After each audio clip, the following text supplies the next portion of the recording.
Like I said, it's really hard. I mean, I think most people could probably scrape together an emergency fund, but that requires delaying gratitude in a number of areas. That, cancel your Netflix subscription for a while, or cancel your Spotify for a while, or whatever. Right? There are ways around it, but everyone sort of is set in their ways, and that's the biggest problem. It's not so much that we're not reaching them. It's not so much that our message is not reaching them. I think we're just not reaching them, period. So that's why I think we have to think of better ways to do this, and more creative ways, like Bitcoin trading cards, or whatever, or even like the nation state adoption work we do.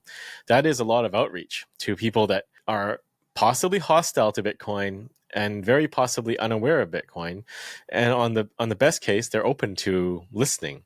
But all these problems that face individuals when it's coming to terms with Bitcoin and the problems of the world, it's the same with the nation state, right? They have their problems. They have they have to deal with poverty or inflation, or they have an IMF loan or something, and there's always something on their plate. And you have to deal with elections coming up, right? There's always an election coming up or something. So everyone's just really busy, and you kind of need to pause, take a breath, and look at the whole big picture from a first principles perspective. And that's really difficult for people to do. They're just on autopilot. And I guess this is why the term NPC is out there, right? They're just, doing their thing every day, and next day reset, do it again.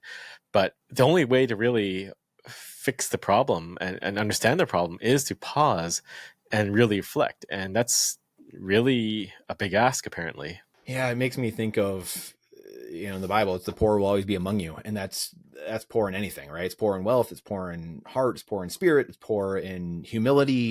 It's any number of things. It could be anything. And so that, like you said, and we talked about this earlier too, it's the couple percent of society dragging the rest of everyone and saying, no, this is the way we're going. So you nailed it. It's beautifully said. There's this discussion, like, what's more important, grassroots, a Bitcoin adoption, like, a Bitcoin beach, Bitcoin lake, Bitcoin jungle. I could name all of them, but I can't right now. I won't. But or is it nation state level engagement and seeing the government say something? And I think grassroots is very important because it's very real, and it is these people actively rebooting themselves, rebooting their minds to understand this problem and understand Bitcoin. But the nation state stuff is also very important too, because just imagine a country full of people that are on autopilot.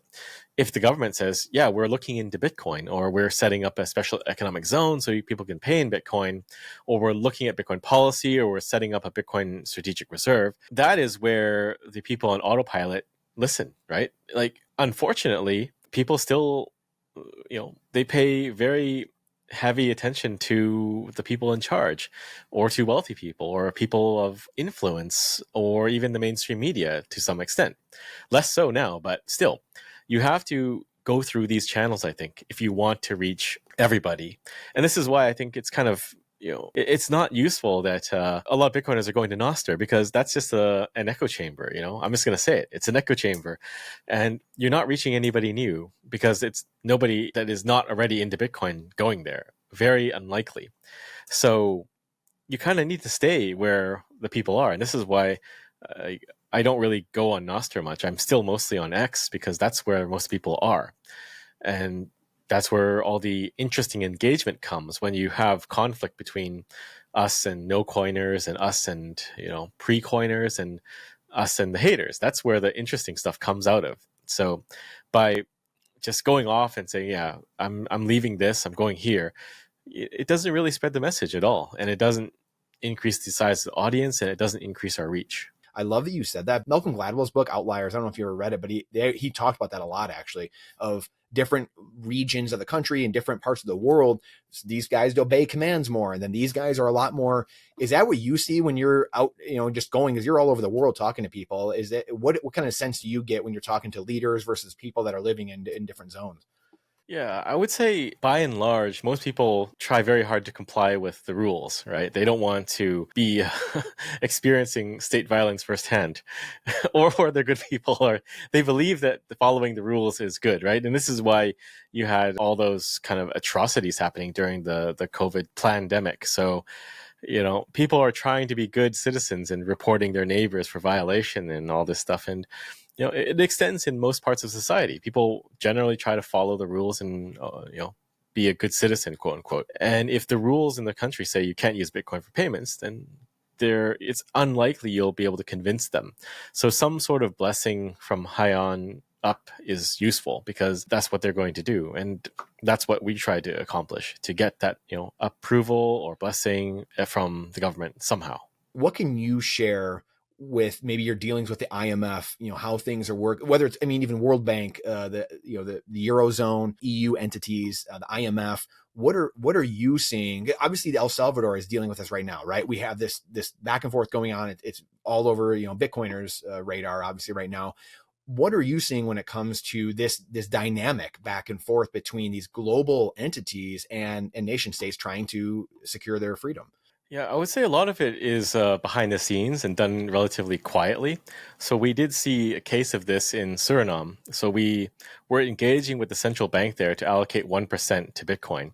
And this is before the SBR, right? Like, we kind of knew it's going to happen. And we were telling them, you could do this. And they were interested to do it. And then after we left, we actually went there to meet with them. And then after we left, the World Bank went to visit, and then everything went quiet. So you don't really get to see a lot of things happening out in the open, right? All of this economic hitmanning is largely done quietly and behind the scenes, and it's just exertion of force from behind closed door and, quietly. But the interesting thing with the IMF in El Salvador was that was kind of out in the open, very public and very transparent, right? El Salvador passed their Bitcoin law and went all in on Bitcoin. And you could see that it's a struggle between a sovereign country and one of these supranational organizations.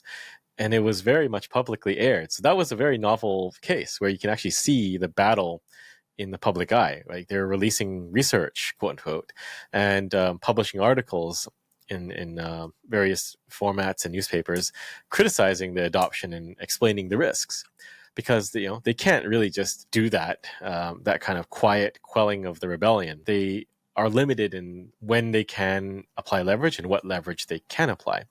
So yeah, it was very interesting. And now we see that they have an agreement with El Salvador, and it seems El Salvador agreed begrudgingly, but you can see it all playing out. And the question really is, how much longer can that go on as more countries look towards Bitcoin as the solution to their problems, which it is, and the kind of normalization of Bitcoin strategies, especially from the US? Like, even before the SBR, you could look to the ETFs and say the largest asset manager on the planet has launched a Bitcoin ETF. Why wouldn't a poor country allocate some of their capital, some of their reserves to Bitcoin in some way?